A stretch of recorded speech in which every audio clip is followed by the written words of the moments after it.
Hello दोस्तों, आज हम स्टार्ट करते हैं हमारा सबसे प्यारा, सबसे सुंदर अभिज्ञान शाकुंतलम का जो चैप्टर है, ये काफ़ी ज़्यादा इंपॉर्टेंट है हमारे आपके लिए। तो चलिए इसको स्टार्ट करते हैं। तो सबसे पहले हम लेके चलते हैं आपके लिए why this is important to me and you. Abhigyan Shakuntalam ये जो सब्जेक्ट है, ये जो ग्रंथ है, कालिदास महाकवि कालिदास के द्वारा लिखा गया है। यह ग्रंथ, इस ग्रंथ में जो वर्णन है वो इतना अप्रतिम, इतना यूनिक है। यदि आपको समझ में आ जाएगा तो आप दुनिया की किसी भी पिक्चर को देखिए, किसी मूवी को देखिए, किसी भी थिएटर में चले जाना, आपको जो वो आनंद नहीं मिलेगा जो आनंद आपको ये पढ़ते साथ आपको जो आनंद मिलेगा। प्राचीन काल में लोग मनोरंजन के लिए ग्रंथों का पाठ करते थे, पुस्तकें पढ़ते थे, नाटक देखते थे, ड्रामा देखते थे। वही नाटक यही है। तो चलिए स्टार्ट करते हैं। आप किसी भी एग्जाम की तैयारी कर रहे हो, किसकी, PRT, TGT, PGT, net, GRF आदि किसी भी एजुकेशन फील्ड जो रिलेटेड करती है संस्कृत से, आपको अभिज्ञान शाकुंतलम से क्वेश्चन मिल ही जाएंगे। तो देर किस बात की, चलिए शुरू करते हैं। मंगलाचरण और प्रस्तावना मैं आपको बिल्कुल सारभूत चीजें बताऊंगा। नाटक का प्रारंभ नांदी पाठ से होता है। सूत्रधार रंगमंच पर आकर शिव की अष्टमूर्तियों की स्तुति करता है। कौन कौन की स्तुति? मंगलाचरण में क्या आता है? या सृष्टि रष्टुराध्या बहति विधिहुतम या हविर्याचा होत्री ये द्वे काल भेदतः श्रुति विषय गुणा या स्थिता व्याप्त विश्वम या माहु सर्व बीज प्रकृति रीति यया प्राणेन प्राणवंतः प्रत्यक्षाः विपिपन्ना प्रत्यक्षा विपिपन्नस्तु तनुविदतु बस्ता विरष्टा सहा। इसमें क्या होता है आगे, मैं आपको फिर से कंटिन्यू देना चाहता हूं कि मेरे संस्कृत में बोलने में कुछ थोड़ी कमी हो सकती है, अशुद्धि हो सकती है, आपको उसको निगेट करना है। इसके लिए मैं पहले से क्षमा प्रार्थी, क्योंकि जल्दबाजी में रिकॉर्डिंग करते हैं तो ये रहता है थोड़ा जल्दी हो जाए, थोड़ा कुछ गलतियां हो सकती हैं। आपको कंटेंट में कोई गलती नहीं होगी, ठीक है। सृष्टि की प्रथम रचना जल, शास्त्रोक्त विधि से दी जाने वाली आहुति को ग्रहण करने वाली अग्नि, पूजा करने वाला यजमान, समय का बोध करने वाला सूर्य और चंद्रमा, आकाश जिसका गुण शब्द है जो विश्व में व्याप्त है, समस्त बीजों का कारण पृथ्वी जिससे समस्त प्राणी जीवित हैं, वह वायु, इन 8 प्रत्यक्ष मूर्तियों से युक्त भगवान शिव आप सभी की रक्षा करें। आपसे क्वेश्चन पूछा जाएगा कि कितनी मूर्तियों से? अष्टमूर्ति से। अष्टमूर्ति से किसकी अर्चना की गई? शिव की अर्चना की गई है। अभिज्ञान शाकुंतलम में मंगलाचरण में किस देवी देवता को नमस्कार किया गया है? तो किसको? शिव की गई है, शिव की। शिव के पहले नांदी पाठ किया गया है, ठीक है। नांदी पाठ हर एक नाटक में किया जाने वाला एक सामान्य पाठ होता है। इसके बाद वह नटी से कहता है कि आज हमें विद्वानों के सम्मुख नाटक प्रस्तुत करना है, अतः बहुत सावधान रहना होगा। क्यों? क्योंकि बलवदपि शिक्षिता नामात्यम प्रत्यम चेता, भली भांति निपुणता प्राप्त भी विद्वानों का मन अपने विषय में अविश्वासी ही रहता है। इसके बाद सूत्रधार नटी के संवाद से ग्रीष्म ऋतु का वर्णन करता है, जो दर्शकों को नाटक के वातावरण में ले जाता है। राजा का प्रवेश मृगया दृश्य। राजा दुष्यंत धनुष बाण लिए रथ पर एक काले हिरण को पीछा कर रही हैं।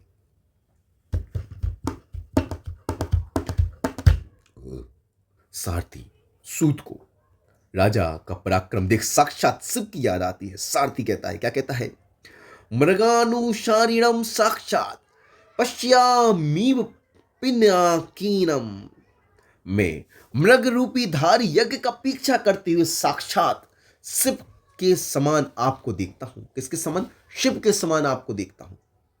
मृगानुसारिणम साक्षात पश्यामीव पिनाकीनम, किसने किससे कहा? ये किसने कहा? सारथी ने दुष्यंत से कहा। एक क्वेश्चन बन जाएगा। तभी बैखानस यानी तपस्वी अन्य ऋषियों के साथ आकर राजा को बाण चलाने से रोकते हैं, क्योंकि वह आश्रम का मृग है। यहां ध्यान देने बात यह है कि जो काला मृग है वो आश्रम का है।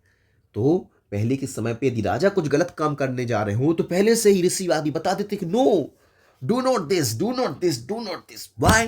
बिकॉज ऑफ, इससे आपको प्रॉब्लम हो सकती है। वो कहते हैं ना खलु ब्राणः सन्न प्रात्योयमम अस्मिन् अत्राणाय वह शस्त्रम न प्रहर्तु मनागसी। आपके शस्त्र तो पीड़ित प्राणियों की रक्षा के लिए हैं, निरपराधों का प्रहार करने के लिए नहीं। राजा विनम्रता पूर्वक बाण वापस ले लेता है। ऐशा प्रति संहिता। इसके बाद राजा की इस विनयशीलता को देखकर वैखानस अर्थात तपस्वी अत्यंत प्रसन्न होते हैं और उन्हें पुत्र प्राप्ति का आशीर्वाद देते हैं। जन्म अस्य पुरुर्वंशे युक्त रूपमिदं तव पुत्र में बम गुणोपेतम चक्रवर्तनम पिहुनुहि। जिनका जन्म पुरु के वंश में हुआ हो उनके लिए ऐसा व्यवहार सर्वथा योग्य है। आप इसी प्रकार के सद्गुणों से युक्त चक्रवर्ती पुत्र भरत को प्राप्त करें। क्या कहा इन्होंने? किसने कहा? ये लाइन भी याद करना है कि कोई पूछ सकता है एग्जाम में कि जन्म यस्य पुरोवंशे युक्त रूप मिदम एव पुत्र में गुणोपेतम चक्रवर्तनम मत्यु ही चक्रवर्तनम नुहि। पूछ सकता है कि किसने किससे कहा। What is means of this line and this श्लोक? आपको पता होना चाहिए कि जो वैखानस थे उन्होंने दुष्यंत से कहा कि आपको जन्म जिसका जन्म पुरु वंश में हुआ हो बस सर्वथा ऐसा व्यवहार करने योग्य है, अर्थात नहीं, इसलिए आपने उनकी बात मान ली। इसलिए वो कहते हैं कि आपको एक पुत्र प्राप्त होगा जो चक्रवर्ती होगा, जो भरत होगा, भरत नाम से होगा। इसके बाद वो आगे लेके चलते हैं कि तपोवन में प्रवेश करते हैं। तपस्वी बताते हैं कि महर्षि कर्ण अपनी पुत्री शकुंतला को अतिथि सत्कार का भार सौंपकर सोमतीर्थ चले गए हैं। राजा जब आश्रम दर्शन करने की इच्छा व्यक्त करते हैं तब तपस्वी उन्हें बताते हैं, क्या कहते हैं?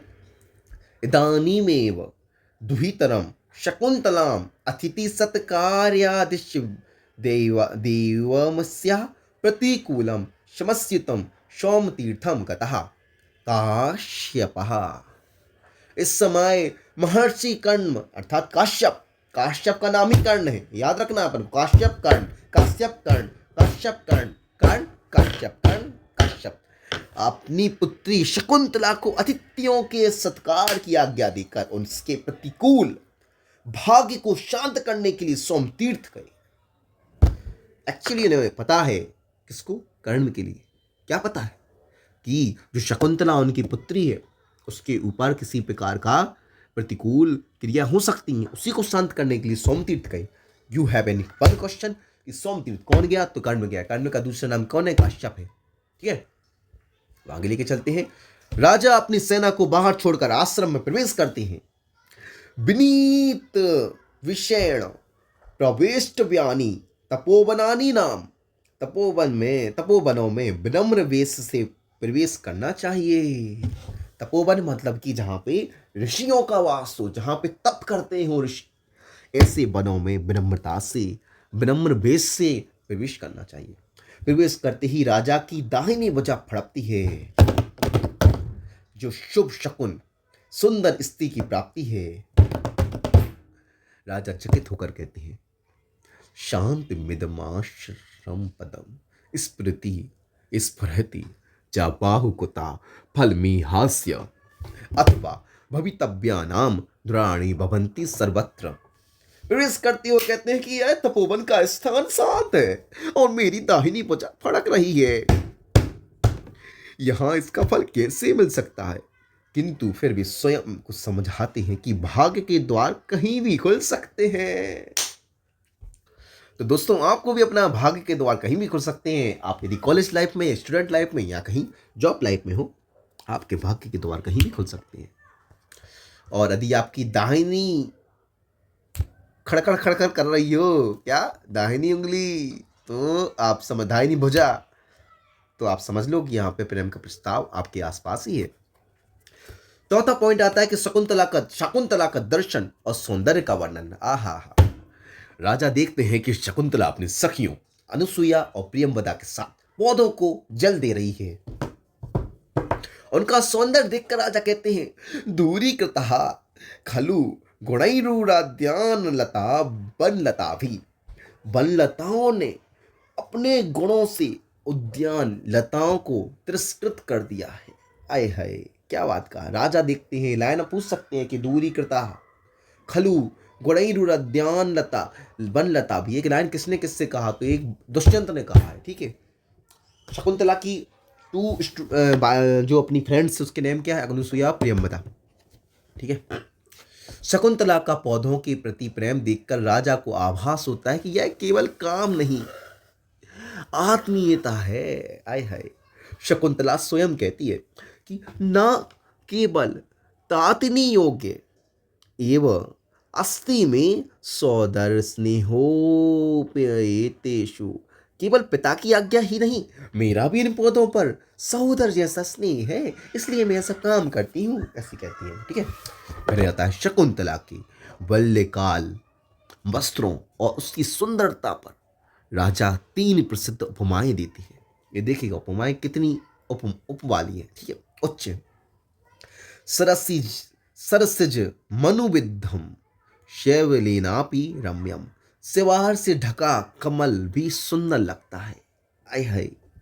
सिवार जो होता है उससे ढका जो कमल होता है वह भी सुंदर लगता है। वो कहते हैं कि ये जो लड़की है, जो शकुंतला है, वो ऋषियों के वस्त्र में भी कितनी सुंदर लग रही है। मलिनपि हिमांशुर लक्ष्यम लक्ष्मी तनोति, चंद्रमा का काला कलंक भी उसकी शोभा बढ़ाता है। जैसे चंद्रमा हो उस पर काला कलंक भी शोभा, जैसे कि घोड़े मुख पे यदि काला तिल हो तो कितना शोभनीय होता, वैसा। इलान याद रखना है। सरज में मुद्दम शैवली नापी रम्यम, किसने कहा, किसको कहा? मलिनपि हिमांशुर लक्ष्यम लक्ष्मी तनोति, किमपि किमे किमेव ही मधुराणम मंडनम न कृतानी, अर्थात सुंदर आकृतियों के लिए कौन सी वस्तु अलंकार नहीं मानी जाती, अर्थात सभी मानी जाती है। सखियों का परिहास और राजा का संशय। प्रियंवदा शकुंतला को चढ़ाती है। शकुंतला वस्त्र के जोड़े को देखकर कहती है, प्रियंवदा शकुंतला को चढ़ाते कहती है, प्रियंवदा चढ़ा रही, याद रखना है किसने कहा, प्रियंवदा का वचन है। रमणीये रमणीये खलु काले एतस्य लतापादाप मिथुनस्य व्यतिकरः संवृतः, निश्चित रूप से बहुत ही सुंदर समय पर इस मनोद्युत्सना लता और आम का वृक्ष वृक्ष के जोड़े का मिलन हुआ है। अर्थात लता और आम का जो वृक्ष है, वो वृक्ष के जोड़े का मिलन हुआ है। वो परिहास ऊपर कहती है राजा का संशय देखकर कि ये जो है ना, निश्चित रूप से बहुत ही सुंदर समय है जो बनोद्युत्सना लता और आम के वृक्ष का संजय हुआ। वो थोड़ी उपमाओं में लगा के कह रही है। ठीक है। राजा को संशय है कि वह ब्राह्मण कन्या है या क्षत्रिय, तब भी अपने अंतर मन पर भरोसा करते हैं। संताम सताम ही संदेह पदेषु वस्तुषु प्रमाणमन्तः करण प्रवृत्त्याः संशयास्पद विषयों में सज्जनों की मनोवृत्तियां ही प्रमाण होती हैं। इस सूक्ति है कि संशयास्पद विषयों में सज्जनों की मनोवृत्तियां ही प्रमाण होती हैं। भ्रमण बाधा और राजा का प्रकट होना। तभी एक भावड़ा शकुंतला को परेशान करता है। राजा मन में कहते हैं कि वयम तत्वान्वेषान मधुकर हस्तास्त्वम खलु कृति, हम तो पता लगाने ही रह गए, तुम सफल हो गए। वो उस भावना से कहता कि यार मैं तो पता ही लगाना भूल गया कि ये लड़की कौन है, क्षत्रिय है, ब्राह्मण है कि कौन है। एक तुम हो जो उसके शरीर पर बैठ रही हो बार बार, तुमने सब कुछ कर लिया। शकुंतला घबरा कर सखियों को पुकारती है। वे मजाक में कहती हैं, दुष्यंत को याद करो, दुष्यंत को, मुझे क्यों बुला रही हो। ये थोड़ी कंडीशन आगे बढ़ गई है। वो उस लड़के को देख कर पहले से उनका चर्चा चलने लगी। कहती है कि आवाम प्राति ही परित्रातुम दृश्यतम आक्रन्न राजा रक्षितानि तबो वर्णानि भवन्ति। तभी राजा वीरता के साथ प्रकट होकर कहते हैं, कहा पौरवी वसुमतीम शास्ति शारीतरी दुर्विनीतानाम अयमाचत्यावन्यम मुग्धासु तपस्वी कन्या कासु। पुरुवंशी राजा दुष्यंत के शासन करते हुए कौन दुष्ट इन भोली तपस्वी कन्याओं के साथ अशिष्ट व्यवहार कर रहा है। वो तुरंत आ जाते, सामने ही आ जाते, पीछे छिपे हुए देख रहे थे सब कुछ। अब यहाँ पर परिचय और सत्कार होता है। सखियां राजा को अतिथि मानकर स्वागत करती हैं। राजा कहते हैं कि आपके बचनों से ही मेरा सत्कार हो गया। आय हाय। भवती नाम सुनृत्यैव गिरा कृतमातिथ्यम। राजा को देखकर शकुंतला के मन में प्रेम जागता है। लो, जाग गया प्रेम। किम नु खलीबम प्रेक्ष्य तपोवन विरोधिनी विकारस्य गमनीयास्मि संवृत्ता। राजा अपनी मधुर वाणी से सबका मन जीत लेते हैं। सखियाँ कहती हैं कि आह, प्रभावशाली लग रही है। सनाथा इदानीम धर्मचारिणा। क्या कहती हैं? आप बहुत प्रभावशाली लग रहे हैं।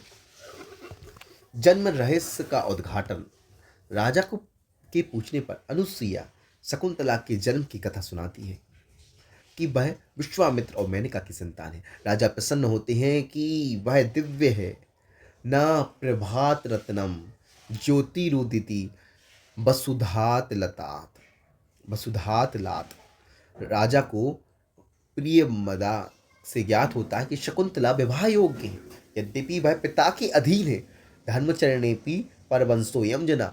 इसका मतलब क्या है कि वह धर्मचरण मतलब वो विवाह के युक्त तो है, परंतु वह पिता के अधीन है।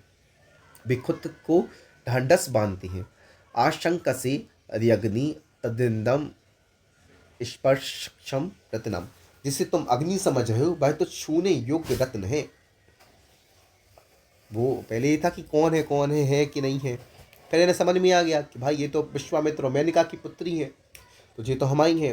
मतलब ये तो मेनका मतलब वो उस समय की तो सुंदरियों में सुंदरी मेनका थी, तो उनकी पुत्री है। तो भाई उनकी पुत्री है तो वो तो वैसे ही सुंदर होगी, वो तो रत्न है। जब राजा शकुंतला को सखियों के ऋण से मुक्त कराने के लिए अपने नाम वाली अंगूठी देती हैं, तो सखियां उन्हें पहचान लेती हैं।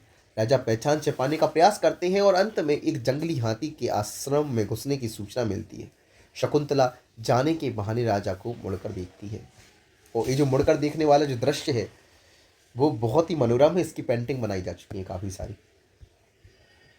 राजा कहते हैं, मंदोस्त साहोस्मि नगर गमनाय गच्छति पुरः शरीरम धावति पश्चात संस्कृतम चेतः चीनांशुकमेव केतो प्रतिवातम नियमानस्य। मेरा शरीर आगे जा रहा है किंतु मेरा अपरिचित मन पीछे शकुंतला की ओर दौड़ रहा है। जैसे हवा के विपरीत ले जाए जाने वाले झंडे का चिनांकोस रेशमी पीछे की ओर फहराता है। जैसे कि जब कोई रेशमी वस्त्र हो तो पीछे की हवा के कारण पीछे की होते, लेकिन वो आगे बढ़ता है। वैसे ही कह रहा है कि मेरा शरीर आगे जा रहा है किंतु मेरा अपरिचित मन शकुंतला की ओर दौड़ रहा है। कहता है कि मंदोत्साह अस्मि नगर गमनाय। जब राजा का मंदोत्साह नगर गमनाय, जब वो नगर की ओर गमन करते हैं तो गच्छति पुरा सैनम धावति पश्चात संस्कृतम चेत चीनान सुखमेव के तो परिवातम नियमानस्य। इतनी सुंदर बात कहते हैं। अब नेक्स्ट जो वीडियो आएगी इसमें आपको मिलेगा द्वितीय अंक। पहला अंक आपका समाप्त हो चुका है। वेरी इंपॉर्टेंट पॉइंट जो थे आपको उसमें मिल चुके हैं। तो चलिए आप आगे की ओर देखिए, आगे का आपको जो द्वितीय अंक मिलेगा। पहले अंक जो आपने पढ़ा उसमें कोई डाउट हो, कुछ भी हो, आप पूछ सकते हैं, है ना। आपको यदि मेरा नंबर चाहिए तो मैं आपका नंबर टाइप कर देता हूँ यहाँ पे। देखो मैं डार्क लाइन से कर रहा हूँ ताकि जिसको चाहिए उसी को मिले। ये मेरा नंबर हो गया। ओके, तो ये मेरा नंबर है, आप चाहें तो इस पर कॉल कर सकते हैं। ओके, तो अभी हम यहाँ पर समाप्त करते हैं। Thank you for watching this video.